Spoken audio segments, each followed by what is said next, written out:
ଫୁଲ ପରି ମୁଁ କୋମଳ ହେବି, ହସିବି ସଦାବେଳେ, ବାସ ଭିତରି ଖୁସି ମୁଁ ଦେବି ସଭିଙ୍କୁ କାଳେ କାଳେ। ଫୁଲ ପରି ମୁଁ କୋମଳ ହେବି, ମୋ ବାସ୍ନାରେ ଚାରିଆଡ଼ ମହକାଇ ଦେବି ଏବଂ ସମସ୍ତଙ୍କ ମନରେ ମୁଁ ଖୁସି ଆଣିଦେବି।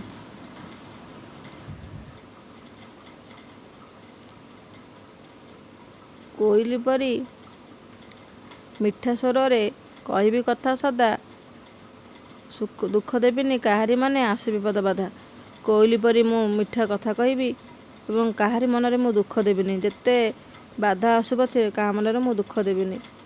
ପାହାଡ଼ ସମ ସ୍ଥିର ମନରେ କରିବି ସବୁ କାମ, ଦେଶ ସେବାରେ ଜୀବନ ଦେବି ରଖିବି ତାର ନାମ। ପାହାଡ଼ ପରି ସ୍ଥିର ରହିବି, ଧୈର୍ଯ୍ୟ ସବୁବେଳେ ମନରେ ରଖିବି ଏବଂ ଦେଶ ସେବାରେ ନିଜ ଜୀବନକୁ ବାଜି ଲଗାଇ ଦେବି। ନଦୀ ପରାଇ ଆଗେଇ ଯିବି, କରିବି ଜନହିତ, ଦୁଃଖୀ ଓଠରେ ହସ ଖେଳାଇ ହେବି ମୁଁ ତାର ମିତ। ନଦୀ ଭଳି ଆଗକୁ ଯିବି, ଜୀବନରେ ସବୁବେଳେ ସଫଳତା ଅର୍ଜନ କରିବି ଆଉ ଦୁଃଖୀ ଓଠରେ ହସ ଭରିଦେବି ଏବଂ ଦୁଃଖୀ ଲୋକଙ୍କର ମୁଁ ମିତ ମାନେ ସାଙ୍ଗ ହୋଇକି ରହିବି। ଦୁଃଖୀ ଲୋକର ଦୁଃଖରେ ମୁଁ ଭାଗିଦାର ହୋଇ ତାର ସାଙ୍ଗ ହେବି। ପରର ହିତ କରଇ ଯିଏ ଆପଣା ଲୋକ ପରି, ସିଏ ତ ଏକା ସଂସାର ସାର, କେହି ନୁହେଁ ତା ସରି। ଯିଏ ପରର ହିତ ସାଧନ କରେ, ନିଜ ଲୋକ ଭଳିଆ ପରର ହିତ ସାଧନ କରେ, ସିଏ ସଂସାରରେ ସାର।